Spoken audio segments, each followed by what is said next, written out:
오늘 본문 한번 보세요. 여호와께서 여호수아에게 이르시되 내가 오늘부터 시작하여 너를 온 이스라엘의 목전에서 크게 하여 내가 모세와 함께 있었던 것 같이 너와 함께 있는 것을 그들이 알게 하리라. 이 말씀은요, 하나님을 믿는 사람이라면 누구나 하나님 앞에 듣고 싶은 말씀 아니겠어요? 내가 너와 함께 있겠고 너를 크게 하겠고 모든 사람이 네가 내 사람인 걸 알게 해주겠다. 축복도 이보다 더한 축복 없고 행복도 이보다 더한 행복이 없는 거예요. 여호수아가 이 최고의 축복과 행복의 주인공이 되었는데 어떻게 이런 축복의 주인공이 되었는가? 교회 다닌다고 해서 다 이 축복을 누리는 건 아니잖아요. 어떻게 하면 이 축복을 누릴 수 있는가? 여호수아 24장 15절에 나오는 여호수아의 말에 단서가 있어요. 너희가 섬길 자를 오늘 택하라. 오직 나와 내 집은 누구만 섬기겠다고요? 여호와만 섬기겠다. 이게 무슨 얘기냐 그러면 여호수아는 하나님께 자기의 전부를 던졌어요. 이걸 올인이라 그럽니다. 온전히 하나님을 신뢰했습니다. 하나님이 그 믿음을 보시고 그를 축복의 주인공으로 삼으신 거예요. 위기가 오면 그 위기를 기회로 바꾸어 주시고 절망이 오면 그 절망을 희망으로 바꾸어 주시고 바라는 기대가 있으면 그걸 현실로 만들어 주신 거예요. 여호수아가 믿음으로 위기를 기회로 만들고 절망을 희망으로, 소망을 현실로 만들었습니다. 여호수아가 그렇게 믿음으로 했다면 저와 여러분도 여호수아와 같은 믿음 가지면 하나님께서 우리에게 이 축복 주실 줄로 믿습니다. 마태복음 17장 20절 진실로 너희에게 이르노니 만일 너희에게 믿음이 겨자씨 하늘만큼만 있어도 이 산을 명하여 여기서 저기로 옮겨지라 하면 옮겨질 것이요 또 너희가 못할 게 없으리라 그랬어요. 마태복음 8장 13절에 보면 이 믿음의 실질적인 역사가 나옵니다. 예수께서 백부장에게 이르시되 가라 내 믿은 대로 될지어다 하시니 그 즉시 하인이 나으니라. 여러분 백부장이 예수님에게 하인을 고쳐달라 그랬단 말이에요. 그걸 고쳐달라고 했는데 예수님이 뭐라고 했는데 내 믿음대로 될지어다. 만약에 백부장이 하인 고쳐달라 그러고는 아이고 뭐 설마 고쳐지겠어, 내가 그냥 형식적으로 해본 말인데, 그러면 하인이 살아나요? 안 살아나요? 안 살아납니다. 그런데 하인이 살아났으니까 이 백부장은 하인이 살아날 수 있는 믿음을 가진 거죠. 산을 옮길 수 있는 믿음, 하인을 낫게 하는 백부장과 같은 믿음으로 오늘 본문에 세상이 감당할 수 없는 하나님의 축복을 누렸던 여호수아와 같은 저와 여러분이 그런 믿음의 거장 되기를 소망합니다. 여호수아의 삶에서 발견하는 하나님의 은혜 붙들고 하늘 보좌 움직이는 믿음의 삶의 비밀이 다음과 같아요. 먼저 믿음의 토대예요. 이런 믿음의 토대가 뭐냐? 그건 말씀입니다. 지난주 이어서 한번 생각해 보시면 돼요. 때로 믿음으로 산다고 하는데 좀 이상한 분들이 있어요. 어떤 분은 성경과 다른 하늘의 음성을 들었다 그래요.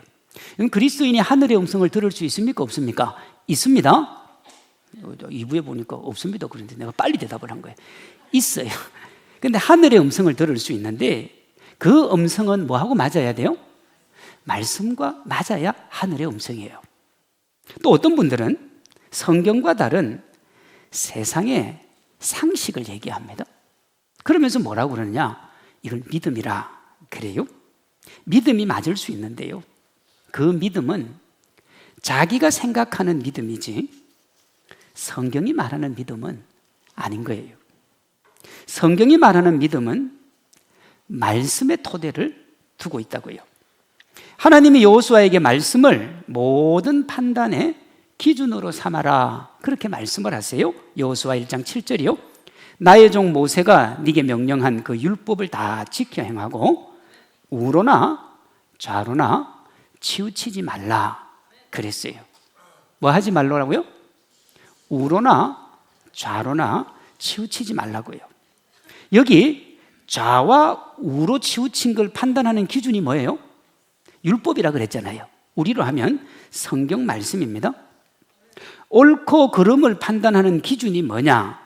말씀인 거예요. 좌로나 우로나 치우치지 말라는 것은 하나님을 믿는 모든 사람에게 하시는 하나님의 명령이에요. 그러니 하나님은 우리에게 뭐라고 하시느냐 그러면 크리스찬의 삶의 원리가 뭐여야 된다는 거예요? 말씀이어야 된다는 겁니다. 개혁주의자들은 이것을 삶의 체계로서의 신앙생활이라 그랬고요. 우리 교회는 신앙과 삶의 일치를 추구하는 삶이 있는 신앙이라는 거예요. 그러니까 말씀이 뭐가 돼야 돼요? 삶의 기준이요? 삶의 판단하는 원리가 되어야 된다는 거예요. 욥은 이렇게 했습니다. 욥기 23장 11절에 내 발이 그의 걸음을 바로 따라갔으며 내가 그의 길을 지켜 치우치지 아니하였고 내가 그의 입술의 명령을 어기지 아니하고 정한 음식보다 그 입의 말씀을 귀하게 여겼다 그랬습니다. 여러분 좌로나 우로나 치우치지 않고 말씀대로 살라고 그랬잖아요. 그럼 말씀대로 살려면 우리가 어떻게 해야 돼요? 말씀을 알아야 되는 거예요. 아유 목사님 그건 너무 당연한 얘기 아닙니까? 다시 합니다. 좌로나 우로나 치우치지 않고 말씀대로 살려면 말씀을 알아야 돼요. 아무리 우리가 말씀을 삶의 기준으로 삼겠다고 말한다고 해서 말씀을 기준으로 살 수 있지는 않은 거예요. 무슨 얘기냐 그러면 여러분 그렇게 살려면 기준이 뭔지를 알아야 되잖아요. 여호수아에게 좌로나 우로나 치우치지 말라고 하신 하나님이 이렇게 하라고 그래요. 이어지는 여호수아 1장 8절 이 율법책을 내 입에서 떠나지 말게 하며 주야로 그것을 묵상하여 그 안에 기록된 대로 다 지켜 행하라 그랬어요. 그러니까 알아야 되는 거예요. 말씀으로 자기를 채우는 자리에 없으면서 하나님 앞에 내가 성실하게 살겠습니다 하는 분들이 있습니다. 이해하셨습니까? 말씀으로 자기를 채우는 자리에 있지 않으면서 하나님 앞에 성실하게 살겠다. 좌로나 우로나 치우치지 않겠다는 거예요. 말이 됩니까? 말이 안 돼요. 좌와 우의 기준이 없는데 어떻게 치우치지 않습니까? 기준이 없는데 말씀의 자리에 없는데 자신은 말씀대로 살겠다고 치우치지 않겠다고. 여러분 대부분 교회에서 문제를 일으키는 분들이 어떤 분들이냐?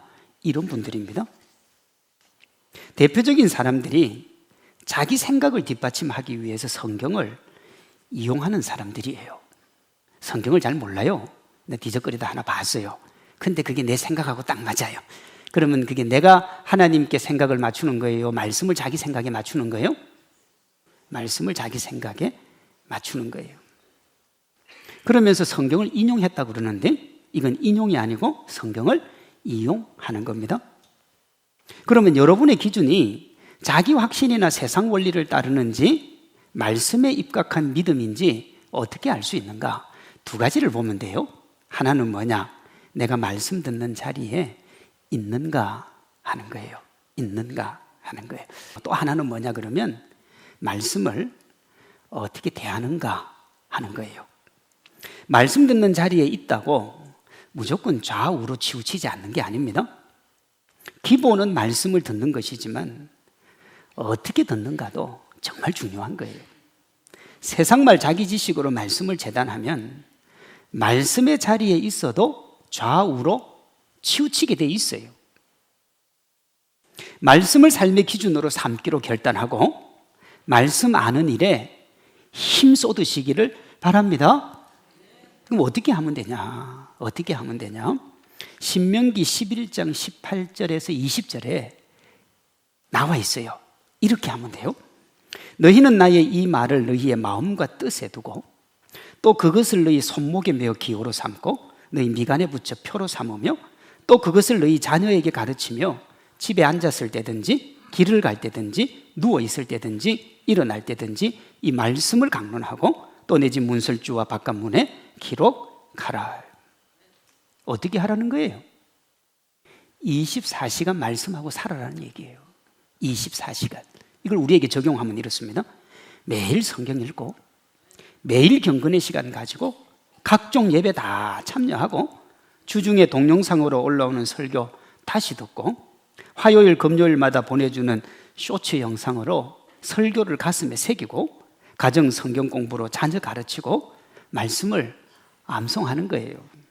이것이 세상이 감당할 수 없는 하나님의 능력을 자신의 것으로 만드는 믿음의 시작인 거예요.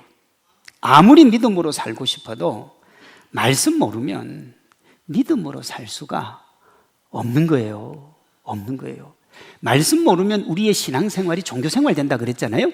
근데 그 종교생활을 좀 더 영적으로 자꾸 해가지고 오버를 하면 뭐가 되느냐 그러면 여러분 우리의 신앙생활이라고 하는 것이 부닥거리가 돼요. 말씀을 떠나면 그렇게 된다고요. 말씀을 깊이 알고 말씀을 사랑하고 말씀과 함께 동행하기로 결단하는 우리 성도님들 되시기를 바랍니다. 말씀을 알면 어떻게 해야 돼요? 그 말씀을 삶에 적용해야 돼요. 다음으로 믿음의 삶이에요. 구슬이 서말이라도 꿰어야 보배다라는 말이 있습니다. 아무리 훌륭하고 좋은 것이라도 쓸모 있게 만들어 놓아야 가치가 있다는 걸 비유적으로 이르는 말. 하나님의 말씀이 아무리 좋아도 그게 무용지물일 때가 있는데 말씀을 삶으로 살아내지 않으면 말씀은요 한낱 지식에 불과한 그냥 그저 그런 것이 되고 마는 거예요. 야고보서 2장 14절이요. 내 형제들아 만일 사람이 믿음이 있노라 하고 행함이 없으면 무엇이 유익하리요? 그 믿음이 능히 자기를 구원하겠느냐? 구원한다는 말이에요? 못한다는 말이에요? 못한다는 말이잖아요. 이게 반어법이니까. 그래서 17절 이와 같이 행함이 없는 믿음은 그 자체가 죽은 것이라 그랬단 말이에요.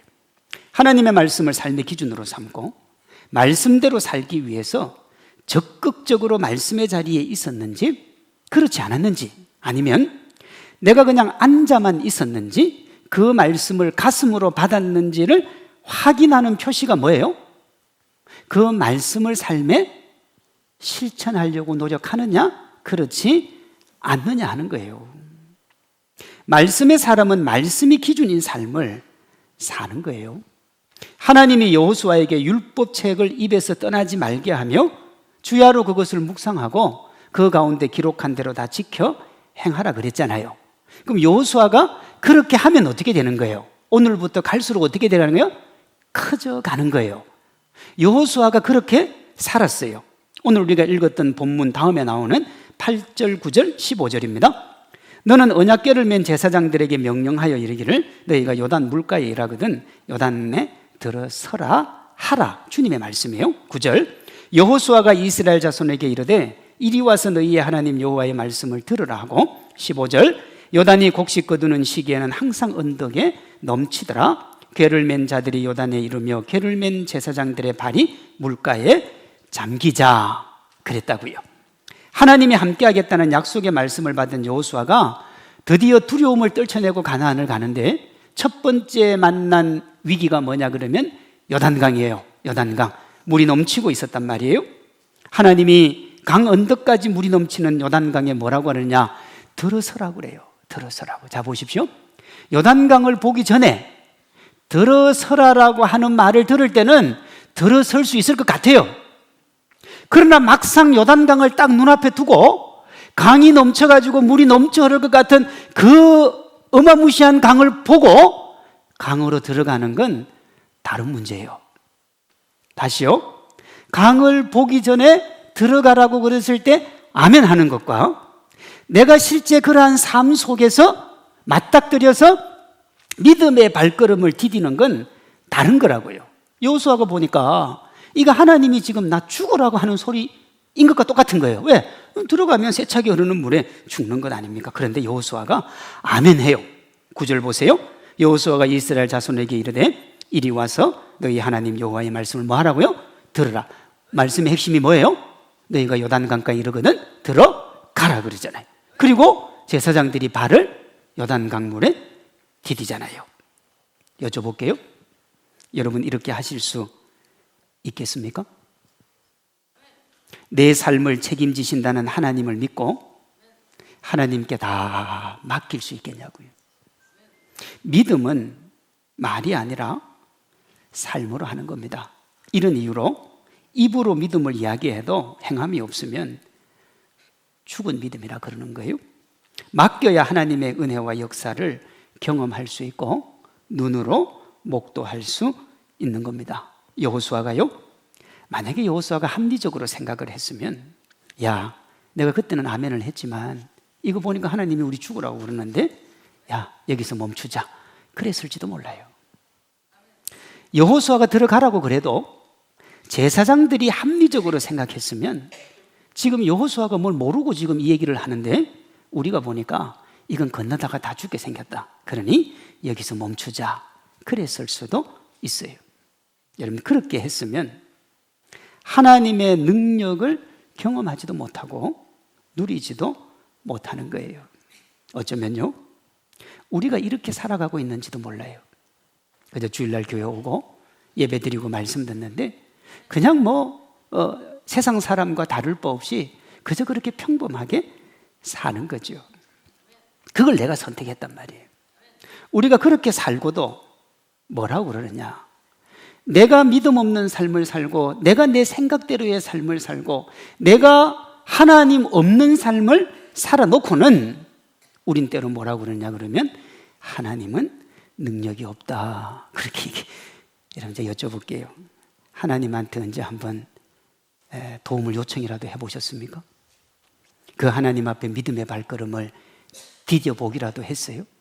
항상 인간적으로, 합리적으로 하나님보다 세상 더 의지하고 하나님보다 세상 더 바라보고 그렇게 해놓고는, 그랬으면 여러분, 우리가 하나님에게 뭐라고 하면 안 돼요. 그런데 우리는 뭐라고 하느냐, 하나님이 능력이 없다, 그래.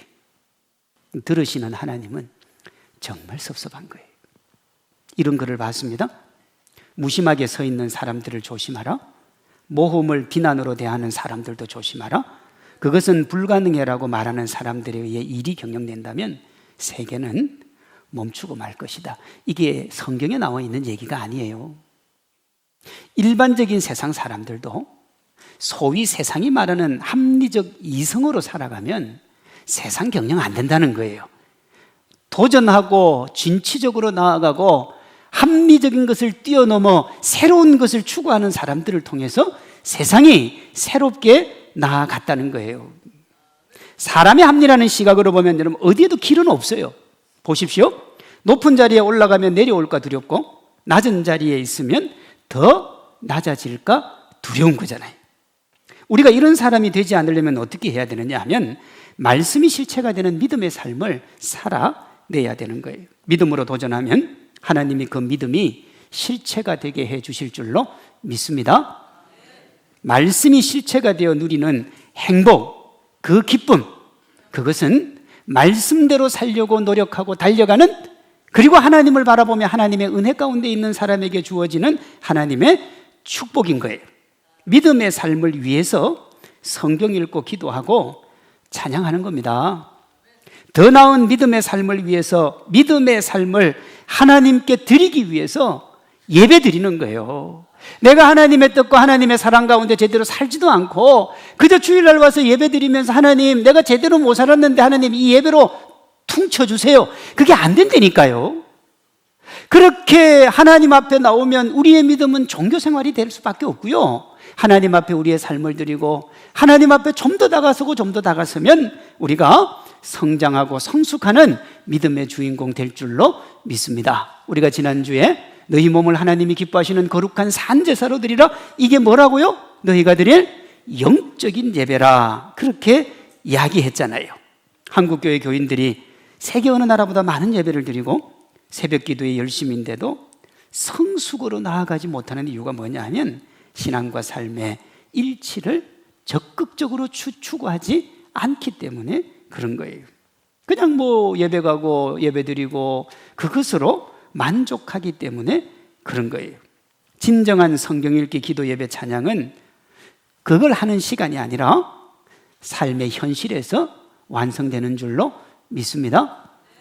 요즘 우리 사회를 보면 정말로 짐이 무겁고 가야 할 길이 멀어요. 이것이 다 확신하며 잡을 수 있는 게 없잖아요. 경제 버팀목이든 지금 반도체가 휘청거리고 있어요. 휘청거리고 있어요. 국가 간의 관계도 어떻게 될지를 몰라요. 어제 뉴스 보니까 일본은 이번 주인가 다음 주에 미국하고 정상회담을 한대요. 이제 빨리빨리 발빠르게 나아가는. 왜냐하면 트럼프가 도대체 어떤 사람인지를 잘 모르기 때문에 일단 환심을 사놔야 되는 거예요. 근데 우리나라는요, 뭐 생각도 못해요. 그거를 어떻게 될지 아무도 몰라요. 모든 게 불확실한데 내부도 희망이 안 보여요. 원래 경제 성장률이 잠재 성장률인 2% 아래에 떨어지는데 얼마나 더 떨어질지 모르겠다는 거예요. 그런데도 국가는 혼란 그 자체잖아요. 국민은 네 편 내 편으로 나누어서 죽기 살기로 싸워. 예전에는 정치인들이 죽기 살기로 싸웠는데 이제는 국민들까지 죽기 살기로 싸우고 있어요. 정말 위기입니다, 여러분. 정말 암담하고 답답한 길이 없어요. 아무리 생각해도 아무리 방법 찾아도 답이 없어요. 여러분이 지지하는 정당 지지하면 그 사람이 답을 열어줄 것 같습니까? 안 그래요. 어느 당이든지 안 돼요. 우리가 경험했잖아요. 강언덕을 넘실거리는 요단강 앞에 건널 배 한 척 없이 서 있는 이스라엘 백성들처럼 진짜 암담한 현실이 우리가 마주하고 있는 현실이에요. 어떻게 해야 됩니까? 길이 없어요. 여호수아가 걸어갔던 그 길, 믿음의 길을 따라 가야 되는 거예요. 그러면 하나님께서 우리를 위해 준비해 두신 그 길이 보일 줄로 믿습니다. 욥은 이렇게 했잖아요. 내가 앞으로 가도 그가 아니 계시고 뒤로 가도 보이지 아니하고 그가 왼편에서 일하시는데 만날 수 없고 오른편으로 돌이키시나 뵐 수 없다. 그러나 나의 가는 길 오직 그가 아시나니 그가 나를 단련하신 후에 내가 뭐같이요? 순금처럼 나올 거다 그랬어요. 이걸 어떤 찬양 작사가가 이렇게 말했어요. 내 앞에 바다가 갈라지지 않으면 주가 나로 바다 위 걷게 하리. 이렇게 되려면 어떻게 해야 되냐? 믿음이 필요한 거예요. 믿음이. 나는 믿네 주의 능력으로 내 삶 새롭게 되리. 나는 믿네 주의 능력으로 담대하게 나아가리라. 우리에게 주어진 상황으로 보면 어디에도 길이 없어 보이지만 하나님과 함께 나아가면 어디라도 길이 열릴 줄로 믿습니다. 어디에도 길이 없는데요, 어디라도 길이 열리는 거예요. 하나님이 말입니다. 요단강 밑에다가 뭘 준비하셨어요? 60만 명의 이스라엘, 240만 명, 300만 명에 이르는 이스라엘이 건너갈 뭘 준비하셨어요? 길을 준비해 두셨어요. 믿음으로 도전하지 않으면 누구도 그 길을 걸을 수 없지만 믿음으로만 도전하면 하나님이 준비해 두신 길을 걸어갈 수 있는 겁니다. 하나님 의지하고 도전하면 하나님이 준비하신 길을 걷는 거예요. 하나님을 믿지 않는 이들에게 요단강 도하 사건은 뭐냐면 신화지요, 신화. 옛날에 다 그런 신화를 바탕으로 살았으니까 말이 되냐는 거예요. 요단강이 열리는 것이. 그러나 믿음의 사람에게는 오늘도 일어나는 역사적인 사건인 줄로 믿습니다. 믿음의 발걸음으로 신화를 역사로 만드는 위대한 하나님의 역사 써내려가는 믿음의 주인공들 되시기를 바랍니다. 요단강 넘었지요? 하나님이 여호수아에게 뭐라고 그러냐? 오늘부터 너를 크게 하겠다 그러잖아요. 여호수아에서 보면요, 하나님이 여호수아를 더 크게 해주는 인류 역사의 전무후무한 신화를 역사로 만들어주는 사건이 하나 있어요. 여호수아 10장 12절 14절입니다. 여호수아가 여호와께 아뢰어 이스라엘 목전에서 이르되 태양아 너는 기브온 위에 머무르라. 달아 너도 아얄론 골짜기에 그리할지어다 하며 태양이 머물고 달이 멈추기를 백성이 그 대적에게 원수를 갚기까지 하였느니라. 야살의 책에 태양이 중천에 머물러서 거의 종일토록 속히 내려가지 아니하였다고 기록되지 아니하였느냐? 여호와께서 사람의 목소리를 들으신 이 같은 날은 전에도 없었고 후에도 없었나니 이는 여호와께서 이스라엘을 위하여 싸우셨습니다. 이 역사를 여호수아가 어떻게 만들었어요? 믿음의 크기로 만든 겁니다. 이런 믿음의 크기가 역사의 크기예요. 이 말씀을 있는 그대로 설명하면 이렇습니다. 하나님이 태양과 달을 멈추게 하셨어요. 여러분, 태양이 멈췄다는 것은 지구 스스로 도는 자전과 태양 주위를 도는 공전이 멈췄다는 거예요. 제가 자료를 찾아보니까 지구가 시속 약 10만 7천 킬로미터 속도로 공전을 한다고 그래요. 근데 이 공전이 멈추면 어떻게 되느냐? 지구가 태양 중력에 이끌려가지고 태양으로 빨려 들어가서 지구 안에 있는 사람 전부 뭐가 돼요? 통구이가 되는 거예요. 자전 속도는 위도에 따라서 다른데 적도에서 약 시속 1670km라 그래요. 근데 1670km로 도는데 지금 이 바람이 안 불잖아요? 그럼 딱 멈추면 바람의 속도가 시속 얼마로 날아오는 거예요? 1670km 바람이 부니까 다 어떻게 돼요? 다 날아가는 겁니다. 달이 멈추면 달이 지구 중력에 빨려들어서 지구와 충돌을 해요. 작은 운석 하나가 지구에 떨어져도 대재앙이 오는데 달이 지구하고 충돌하면 끝장나는 겁니다. 거기다가 달 때문에 밀물과 썰물이 만들어지잖아요. 그러니 바닷물이 한쪽으로 쏠려서 모든 생명체가 수장되는 거예요. 이렇게 보면 지구의 공전과 자전이 멈추고 달이 멈춘 그날 이 태양계는 뭐가 돼야 돼요? 끝장났어야 돼요. 끝장났어야 돼요. 그래서 이렇게 해석하는 제가 성경신학자를 봤어요. 이스라엘 군대가 5왕의 군대를 하루에 무찌르기 위해서 1분 1초도 낭비하지 않고 최선을 다해서 적군 무찌르는 것을 다소 과장되게 표현한 게 태양과 달이 멈춘 것이다. 이 해석이 합리적이고 첨단 과학시대 지성에 맞는 믿음이고 비지성적 몰상식에서 벗어나는 것이다.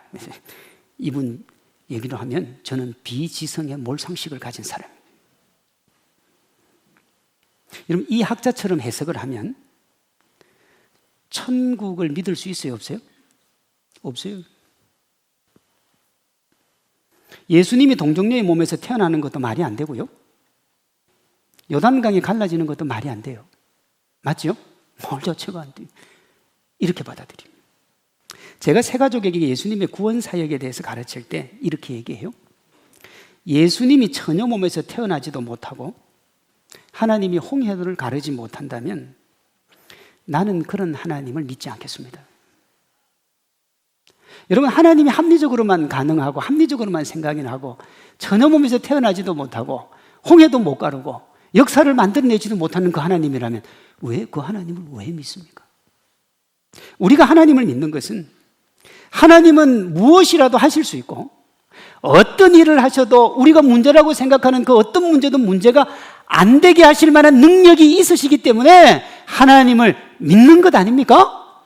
그게 믿음이고 그게 신앙인 겁니다.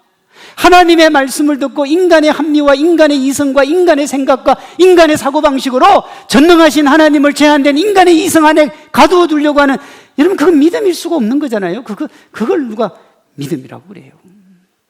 우리가 온전히 하나님을 의지하고 하나님을 믿고 하나님께로 나아가고 하나님께 순종하면 이 세상 사람들이 말하는 신화가 역사가 될 줄로 믿습니다.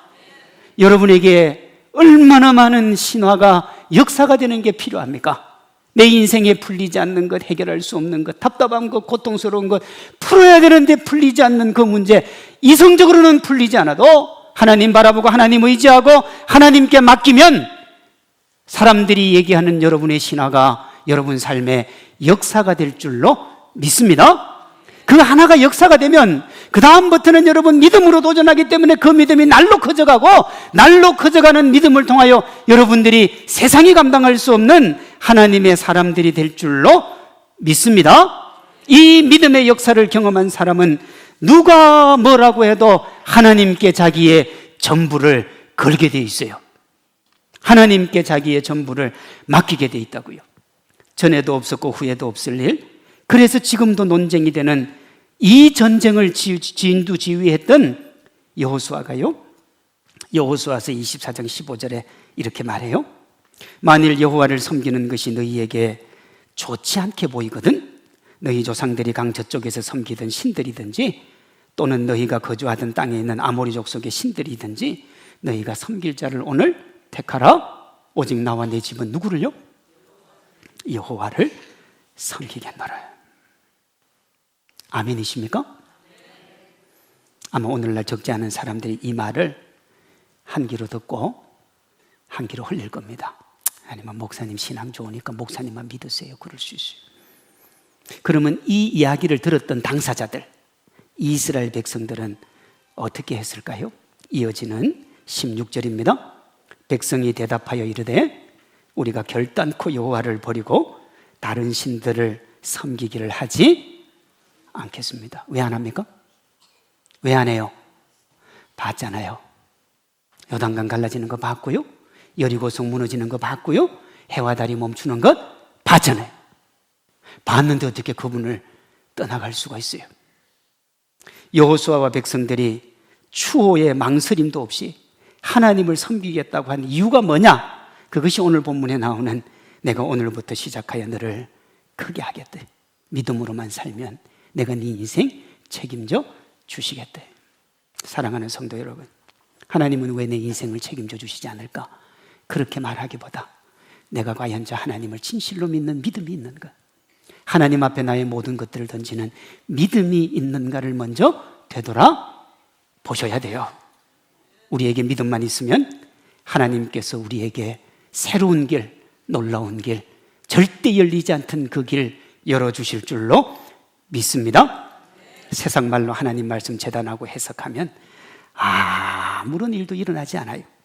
다른 종교의 신들을 믿는 종교 생활을 넘어설 수가 없다고요. 그 믿음이 없으면 아무리 여러분 예배드리고 하나님 앞에 부르짖어도 역사는 일어나지 않아요. 그러나 부지런히 말씀 배우고 그 말씀을 기준으로 삶을 살아가면 신화가 역사가 될 줄로 믿습니다.